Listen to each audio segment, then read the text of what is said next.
Parents qui cheminent, une petite vidéo impromptue aujourd'hui pour vous parler rivalité dans la fratrie.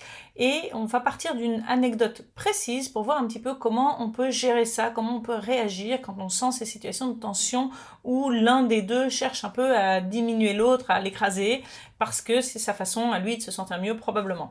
Donc voilà, je pars d'une question qui m'a été posée par une des mamans qui suit la formation En finir avec les disputes dans la fratrie. Elle m'explique la chose suivante. Elle me dit je me rends compte que même si j'ai déjà parcouru une bonne partie de la formation qui est top, j'ai encore du mal à trouver des pistes de réponse concrètes lorsque je suis face à une situation conflictuelle avec mes garçons. Ça va mieux quand même entre eux et il y a toujours... ça va mieux quand même entre eux, mais il y a toujours et toujours dans le quotidien des petites situations qui se cumulent et parfois ça passe et parfois ça déborde.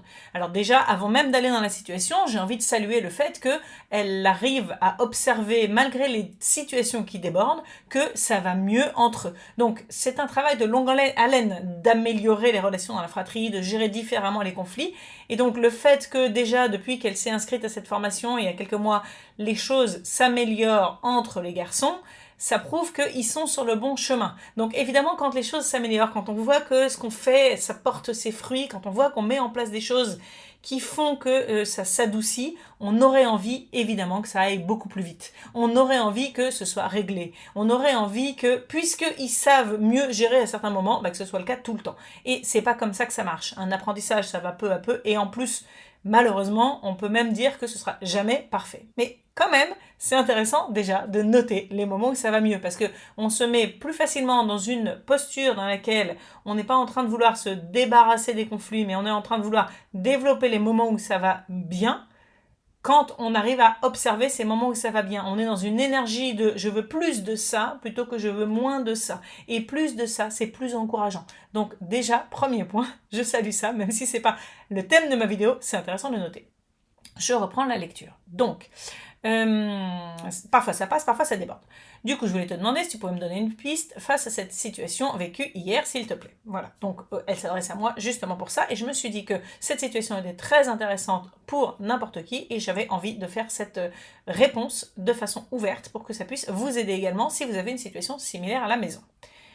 Hier, mon garçon de 8 ans ressort un jeu de cartes et commence à faire à son bureau, dans sa chambre, un château de cartes. Il nous appelle au bout d'un moment, nous demande de venir regarder le résultat. C'était bien réalisé, on en a parlé avec lui et mon mari. Bien entendu, le grand de 11 ans arrive. Vous voyez là le bien entendu, c'est-à-dire qu'on a quand même, et c'est intéressant, parce qu'on a dans la posture du parent déjà un... Et évidemment, il faut et donc on voit dans ce bien entendu un sentiment d'usure déjà, parce que répétition, cette maman, elle a déjà vécu ces moments-là où le grand intervient alors qu'ils sont en train de passer un bon moment avec le plus jeune, et il faut qu'il gâche entre guillemets le moment, d'accord? Donc ça veut dire aussi qu'il y a déjà un regard posé sur le grand qui est décourageant dès le départ en fait, parce qu'on s'attend à ce qu'il fasse ça. Alors la suite lui donne raison. Donc je dis pas qu'il n'est pas naturel que cette maman s'attende à ce que le grand fasse ça. Mais c'est parfois il y a des enfants qui se comportent de la façon dont on les attend, enfin de la manière qui correspond à ce qu'on attend d'eux en fait. Et donc parfois, quand nous-mêmes on change nos attentes, quand on fait passer un message de confiance vers le fait que l'enfant peut se comporter différemment, rien que ça suffit à les faire changer. Donc je note juste ça au passage comme un signal de et si j'essayais de voir aussi les autres moments, les autres comportements chez mon enfant, plutôt que de considérer que, bien entendu, il va se comporter de façon désagréable. On fait le lien d'ailleurs avec ce que je disais juste avant sur voir aussi les moments qui se passent bien, plutôt que ceux qui ne se passent pas comme on aimerait. Bref, je reviens donc au thème. Bien entendu, le grand de 11 ans arrive et que fait-il? Il fait vibrer le plateau du bureau et arrive à faire tomber certaines cartes. Là, mon mari lui dit « T'as pas fait ça quand même !» Le grand, content d'avoir fait tomber certaines cartes, file en direction de sa chambre. J'essaye de lui dire « Tu as l'impression de ne pas avoir ta place ?» Je ne sais plus trop mes mots, mais je me suis mal exprimée. J'aurais voulu lui dire quelque chose du style « C'est difficile pour toi d'entendre qu'on complimente ton frère ?» en écho à la situation de Ludivine. Alors là, c'est parce que j'ai eu un échange avec une autre maman de la formation, et donc cette maman qui m'écrit fait un écho à la situation partagée. Voilà, en fait, j'aimerais aider le grand sur ce type de petite pique qu'il envoie à son petit frère. Est-ce que tu peux me donner des pistes, de choses à lui dire? J'aimerais bien revenir sur la situation à froid. Donc déjà, c'est génial parce que cette maman, elle se pose deux questions. La première, c'est qu'est-ce que j'aurais pu lui dire sur le coup? Et c'est important parce que cette situation peut se reproduire, effectivement. Et la deuxième, c'est comment je fais pour revenir sur cette situation à froid? Et c'est toujours une bonne idée de revenir sur la situation à froid. Ça ne veut pas dire qu'on va revenir sur toutes les situations tout le temps à froid, parce que parfois, en fonction du contexte, vous allez avoir trop de situations et les enfants, ils n'ont pas envie de rediscuter, de recreuser à chaque fois. Mais une fois de temps en temps, ça permet de remettre certaines choses en place et de mieux comprendre ce qui se joue.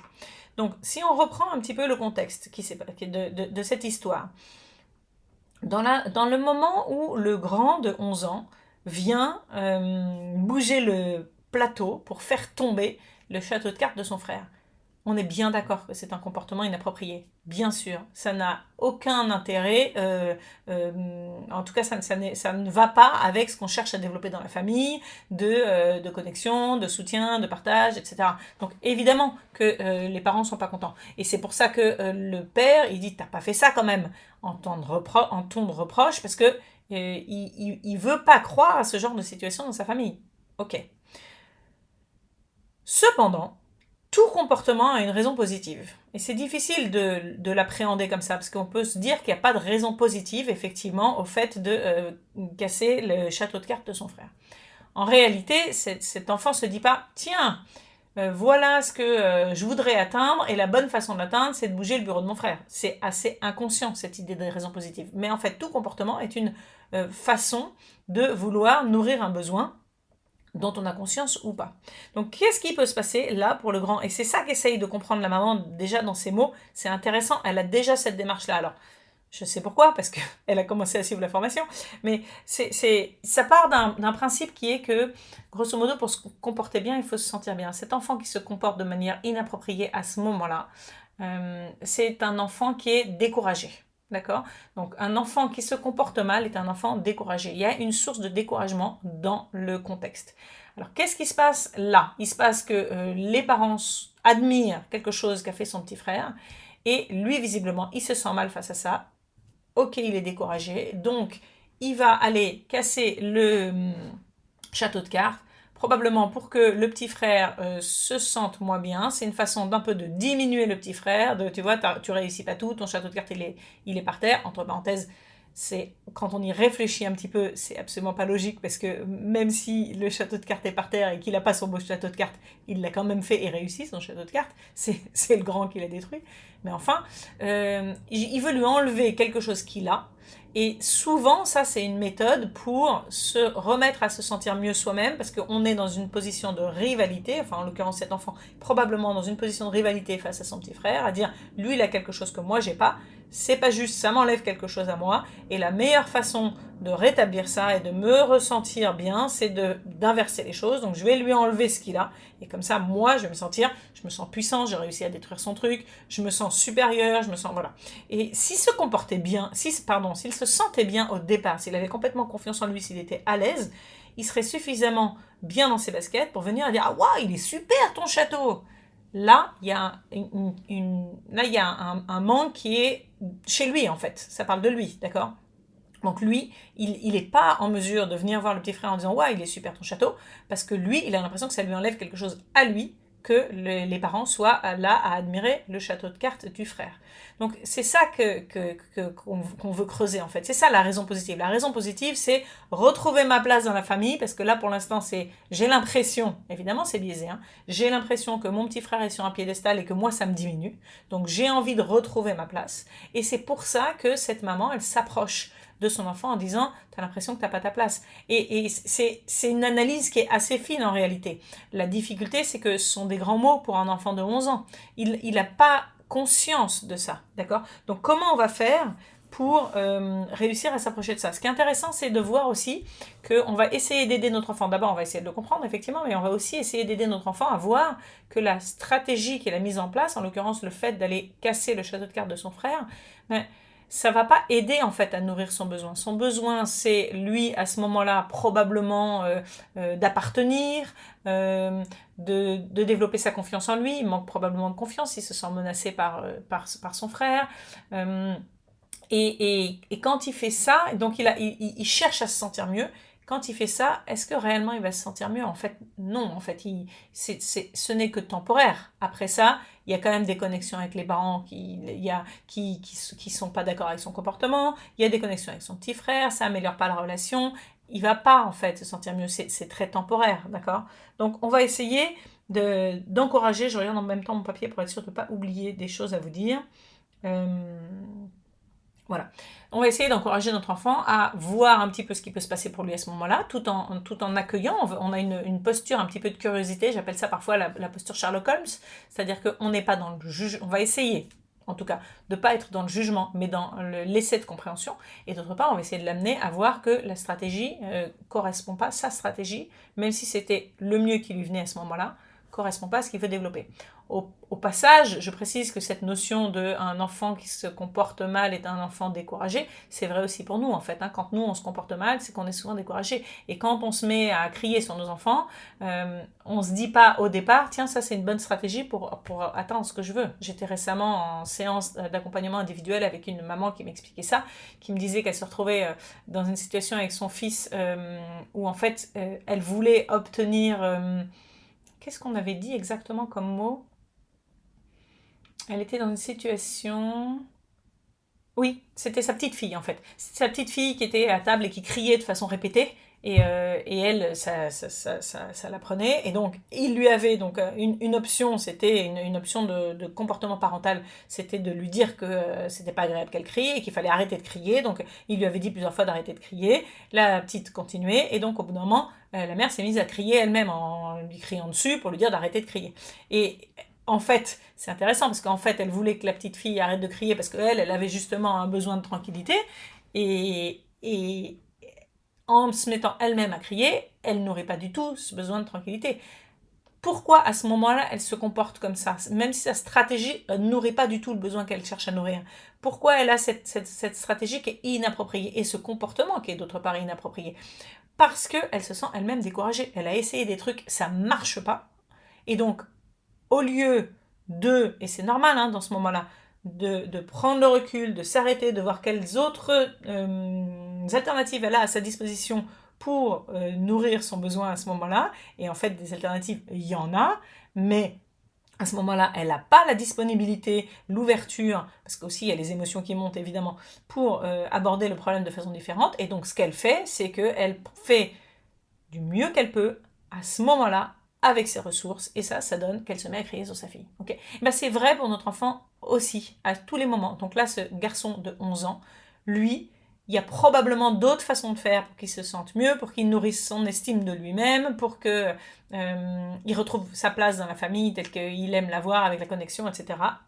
Et pourtant, le fait de détruire le château de cartes de son frère, c'est ce qui lui vient de mieux à ce moment-là, avec les ressources qu'il a disponibles. Okay.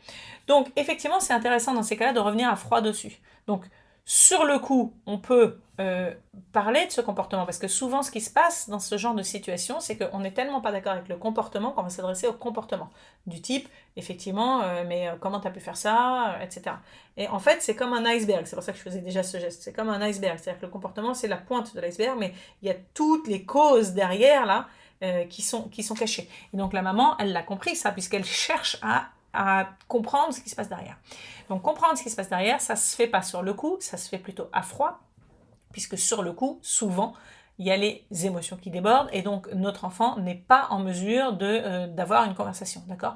Parfois, c'est pas très long, parfois il suffit de quelques minutes pour redescendre. Mais en tout cas, ça veut dire a posteriori. Donc sur le coup, on va dire, attends, ça c'est pas un comportement que je... Alors attendez, je cherche une bonne formulation, j'allais dire que je trouve agréable. Ça peut être, c'est pas accepté dans notre maison. Attends, il n'est pas question que tu détruises, j'ai même pas besoin de chercher des tonnes de choses. Il n'est pas question que tu détruises le château de ton frère, ou j'aime pas quand tu te comportes comme ça. Je sais que tu peux mieux faire.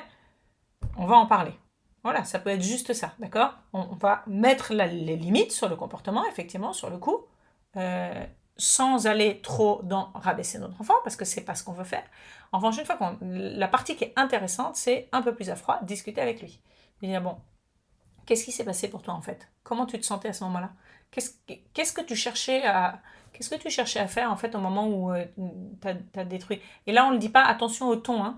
C'est vraiment sous l'angle, encore une fois, de la curiosité Sherlock Holmes, d'accord? C'est Je suis sûre que dans le fond, il y avait une raison positive à ton comportement. Moi, j'utilise cette notion de raison positive avec mes enfants. Je suis sûre que dans le fond, tu avais une raison de le faire. C'est juste qu'elle m'échappe. Je me demande si c'est parce que, ben, est-ce que c'est un manque de confiance en toi? Est-ce que tu as l'impression que nous, les parents, on n'est pas assez encourageants avec toi? Est-ce que tu as l'impression que quand tu enlèves un truc à ton frère, ben, du coup, ça t'en donne plus à toi? Est-ce que tu es vraiment dans la comparaison avec lui? J'aimerais juste comprendre parce que je me dis que je suis pas sûre que ce soit que ce genre de comportement va réellement répondre à ce que tu cherches à atteindre à ce moment-là. Qu'est-ce que tu en penses? Donc là, vous voyez qu'on est dans un ton qui est très calme, qui n'est pas jugeant. Au contraire, je sous-entends qu'il y a une vraie raison derrière et je cherche à la comprendre. Donc je crée une connexion avec mon enfant parce que réellement, je veux être proche de lui et échanger avec lui. Donc ça, c'est vraiment quelque chose qui aide. Et donc on peut lui demander, on peut lui dire, voilà, en tout cas je vois bien, je suis pas sûre d'avoir compris, mais je vois bien qu'il se passe quelque chose, et moi j'ai envie d'être là pour toi. Est-ce que tu arrives à mettre des mots dessus? L'enfant a 11 ans, donc c'est pas la même chose quand on s'adresse à un enfant de 4 ans, hein, on est bien d'accord. Donc l'enfant a 11 ans, donc il est possible qu'il soit capable de mettre des mots dessus. D'accord? Et même si c'est pas des mots du type j'ai besoin d'appartenir, ça va peut-être être des oui, mais c'est parce que vous passez toujours du temps à lui donner des compliments, lui il réussit tout, et puis moi, non. Ah ouais, t'as l'impression que... est-ce que c'est un manque de temps qu'on passe avec toi ou c'est un manque d'encouragement pour les choses que tu réussis? Voilà, c'est à nous d'aller repréciser par rapport à ce qu'il va nous dire, d'accord? Mais on cherche ça, ok? Et après, on peut avancer vers la stratégie. Quelque chose du type, et est-ce que tu as eu l'impression que au moment où tu détruisais ton frère, est-ce que tu as eu l'impression que ça t'aidait effectivement à te sentir mieux? Et même s'il nous dit oui, on peut lui dire, ah ouais, ok. Et ça, ce fait de se sentir mieux, c'était juste sur le coup ou c'est quelque chose qui dure? Est-ce que dans le fond, tu te sens mieux? Est-ce que si la situation se reproduit, tu serais plus à l'aise avec ça? Parce qu'il y a ça aussi, hein. Il y a d'abord, est-ce que tu te sens mieux ou pas? Il peut tout à fait nous répondre non parce que c'est souvent le cas. Mais même s'il nous répond oui, il y a aussi ce qui nous fait du bien sur le coup et puis ce qui nous fait du bien à long terme. C'est comme quand on fuit nos émotions en allant manger du chocolat, ça nous fait du bien sur le coup. Est-ce que c'est réellement ce qui nous aide à aller mieux à long terme? Non. Donc c'est intéressant aussi de faire cette différence-là. Donc il y a toute une, euh, une conversation à avoir avec le garçon autour de ça. Et en parallèle de ça, donc ça l'aide à prendre conscience aussi et à trouver du coup des alternatives. Ok, la prochaine fois que tu te sens comme ça, qu'est-ce que tu penses que tu pourrais faire d'autre? Ok, qu'est-ce qui pourrait aider? Qu'est-ce qui pourrait avoir plus de chances de nourrir ton besoin à ce moment-là? Voilà, on va l'aider à trouver des pistes, à trouver des solutions. Pardon, j'ai un bruit de mail qui arrive. Et ça, c'est important parce que l'idée, c'est pas de lui dire juste tu peux pas te comporter comme ça, même si ça, c'est effectivement un message à passer. On n'est pas d'accord avec ce comportement. Mais si on lui dit seulement ça et qu'on lui dit bah ça, c'est non, la prochaine fois qu'il se sent dans la même situation, il a compris que ça, c'était pas adapté, mais il n'a pas d'alternative. Donc, il n'y a pas vraiment de raison qu'il fasse autrement parce qu'il ne saura pas quoi faire d'autre. Donc, il risque soit de rien faire du tout et finalement, d'un certain côté, au moins quand il se comporte comme ça, on voit qu'il se passe quelque chose pour lui, donc c'est plutôt pas si mal, ou il risque de recommencer la même chose. Exactement comme nous, quand on se dit, bon, ça va, je vais arrêter de crier, et que, en fait, la fois d'après, si on ne cherche pas des alternatives et qu'on ne creuse pas les situations en se disant, ok, qu'est-ce que j'aurais pu faire d'autre à la place à ce moment-là, eh ben, on va se retrouver bloqué dans la même situation à utiliser les mêmes méthodes. Okay. Je fais ce parallèle avec le parent parce que je trouve que c'est important de prendre ce recul aussi, parce qu'on est facilement dans le jugement face à nos enfants et dans la culpabilité par rapport à nous-mêmes. Mais en fait, c'est le même phénomène. On est tous en apprentissage et on cherche à faire de notre mieux. Et on fait de notre mieux avec nos ressources à cet instant-là. Voilà. Et donc en parallèle de ça, donc ça c'est toute la partie aider notre enfant à s'exprimer, à comprendre pour nous comprendre ce qui se passe en lui, pour que lui comprenne ce qui se passe en lui, à voir quelles autres alternatives il y a à sa disposition, etc. Et de l'autre côté, il y a un travail en parallèle autour de, effectivement, parce que là pour le coup, c'est identifié dans cette situation, de la place pour cet enfant. Donc peut-être que si c'est un manque d'attention des parents, par exemple, ça vaudrait le coup de voir comment les parents peuvent mettre en place un temps dédié, en tête-à-tête avec lui, pendant lequel il n'est pas interrompu par d'autres choses. On peut faire attention à aussi valoriser ce que fait le grand. Alors ça, attention dans la valorisation, en général, en éducation positive, on fait attention à ne pas tomber dans des compliments évaluatifs où c'est nous qui disons ce qui est bien et là on entretient un besoin de reconnaissance parce que l'enfant se sent justement exister, reconnu, etc. que quand il a quelqu'un d'autre qui lui dit ce que tu fais c'est bien, mais en tout cas en s'intéressant à lui et en décrivant du type, je sais pas moi, s'il lui fait... on peut imaginer que ce soit un château de cartes, d'accord? C'est juste pour avoir les mots. Les mots d'encouragement face, ou de reconnaissance face au château de cartes, plutôt que dire waouh, qu'il est beau ton chapeau de cartes, mais qu'est-ce que t'es fort, etc. Ça sont des évaluations de la part des parents. On va plutôt dire ouh, ça a dû demander beaucoup de patience de faire un château comme ça. Tu y as passé beaucoup de temps. Ah ouais. Et c'était pas trop compliqué. Et là, tout l'intérêt qu'on met dessus, et dans la description du château, et dans la valorisation du temps passé également, ça aussi ce sont des encouragements. Et donc ça c'est comme ça qu'on sort du complément évaluatif pour être soit dans l'encouragement du chemin passé, soit dans le complément descriptif. Bon, là-dessus, il faudrait carrément une autre vidéo là-dessus. Mais voilà, on peut être plus proche du grand. On peut aussi, si on voit que c'est un manque d'estime de lui, essayer de développer ça. C'est-à-dire que par exemple, on peut tous les soirs lui demander « Tiens, raconte-moi un truc dont tu étais fier aujourd'hui » pour que lui aussi, il voit ce qu'il y a de chouette chez lui, ce qu'il arrive à accomplir. Et en plus, il a l'occasion de nous le partager. Et là, on peut l'entendre et dire « Ah ouais, je comprends effectivement que ça t'ait rendu fier. Oh, excellent, t'étais content alors du coup. Oh, génial. » Voilà. Et là, on est avec lui et on partage ça et on travaille sur sa place à lui. Okay. Voilà, j'espère que tout ça vous donne des pistes. J'avais envie de partager ça parce que je pense que ça peut aider n'importe qui. Si vous avez des questions qui se rapprochent de ce contenu ou qui sont autres, mettez-les moi en commentaire, ça me donnera toujours l'occasion de vous faire d'autres vidéos pour répondre à des cas concrets. À bientôt!